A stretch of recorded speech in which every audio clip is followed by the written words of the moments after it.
Hello, everyone. Welcome to Modern Skills in English. Today, we're talking about a feeling every student knows, the frustration of solving a problem only to have it come back again and again. It's more than frustrating. It's defeating. I just missed another project deadline, Sarah, and it's the same old story.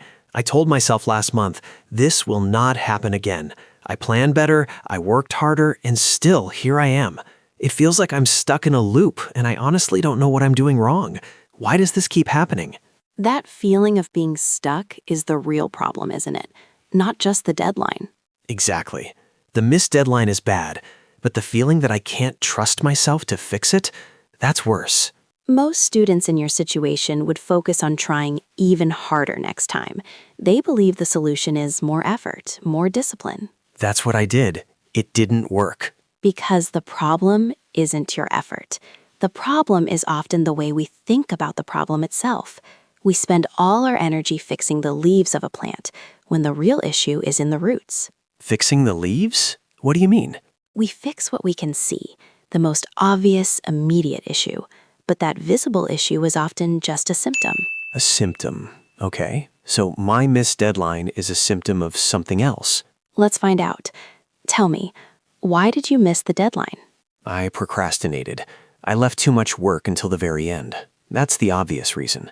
It is the obvious reason, and it's where most people stop.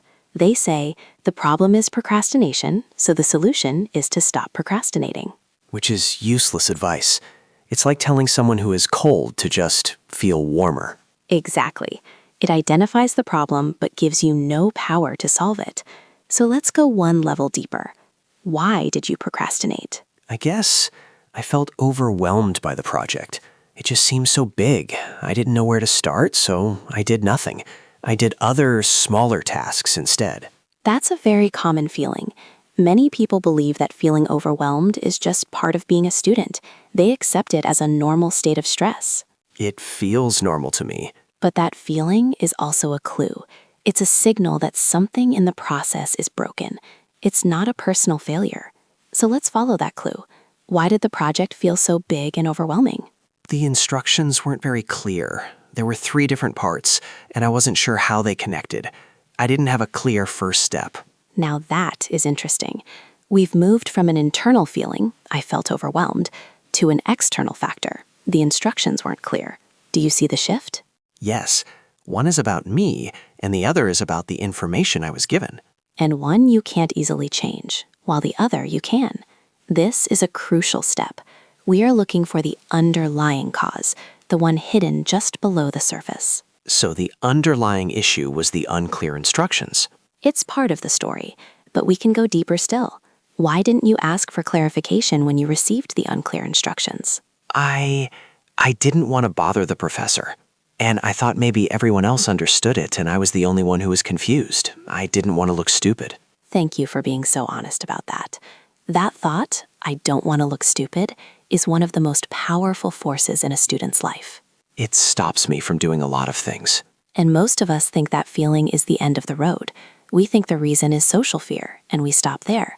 But a feeling isn't a root cause. A feeling is a reaction to a belief. We need to investigate the belief itself. So, you're going to ask me why again, aren't you? What do you think? Why did you believe that asking a question would make you look stupid? I suppose I have this idea that a good student should be able to figure things out on their own. They shouldn't need help. Asking for help feels like admitting I'm not smart enough. And there it is.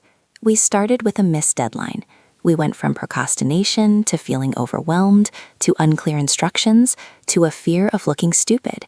And now we've arrived here, at a belief, a simple rule you have in your head. Good students don't ask for help. When you say it like that, it sounds wrong. Of course good students ask for help. But did that belief feel true in the moment? Yes, absolutely. We followed a chain of causes. Each why was a link that led us to the next. The missed deadline wasn't the problem. The procrastination wasn't the real problem. The real root problem was a simple, quiet belief that asking for help is a sign of weakness. Wow. So if I had believed that asking for help is what good students do, I would have asked the professor for clarification. The instructions would have become clear. I would have known the first step. I wouldn't have felt so overwhelmed, and I probably wouldn't have procrastinated. And you would have met your deadline.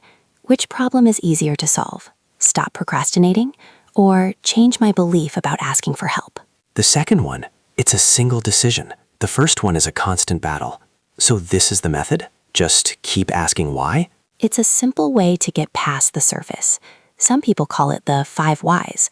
The number isn't important. Sometimes it's 3 whys, sometimes it's 6. The goal is to keep asking until you move from blaming a person, especially yourself, to understanding a process. That makes sense, but it still feels a bit simple. If this is true, why do so many smart, hardworking students still struggle with the same problems over and over? Why doesn't everyone do this? Because it requires a kind of thinking that feels unnatural at first. Our brains are designed to see the most immediate cause.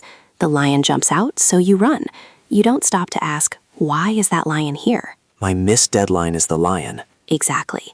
All your energy goes to fixing that immediate danger, paying the late penalty, apologizing to the professor. The problem feels solved in the short term. It takes deliberate effort to ignore the lion for a moment and ask, how can I make sure no lions get in here ever again? So we are trained to be surface-level problem solvers. Society rewards it. We praise people who are action-oriented and fast problem solvers. They quickly fix the visible symptom. But the problem that keeps coming back, the persistent one, is rarely solved by fast action. It's solved by slow, deep thinking. But what about problems that aren't about me? What if I miss a deadline because a team member didn't do their part? I can't ask why about their beliefs. You can't, but you can still use this to find your area of control. You can ask, why did the project depend entirely on that one person's part? The answer might be, because we had no check-in system. Why? Because no one suggested one. Why? Because I assumed someone else would. Why? Because I don't feel comfortable taking a leadership role. Again, you arrive at a belief or a process you can influence. It's not about finding fault. It's about finding freedom. Freedom. I like that. So this whole system, it's not about finding the real reason to blame myself more accurately. Not at all. It's the opposite. It's a tool to stop blaming yourself. A missed deadline feels like a personal failure. A broken process is just a puzzle to be solved. This method turns your guilt into curiosity. So my persistent issue with deadlines, the problem isn't that I'm a procrastinator. It's just a symptom. A symptom of a deeper underlying issue. And I need to investigate the whole chain of events, not just the last one. Exactly. You follow that chain until you find the root. The belief, the assumption, the broken system. That's the thing you can change. I feel lighter. The problem isn't that I'm broken. The problem is that I was trying to fix the wrong thing. I was cutting the dead leaves instead of checking the water for the roots. And now you know how to look at the roots. Hello everyone, Sarah here. We hope this was helpful. If there's a problem or a topic you keep getting stuck on, we'd love to hear about it. Let us know in the comments.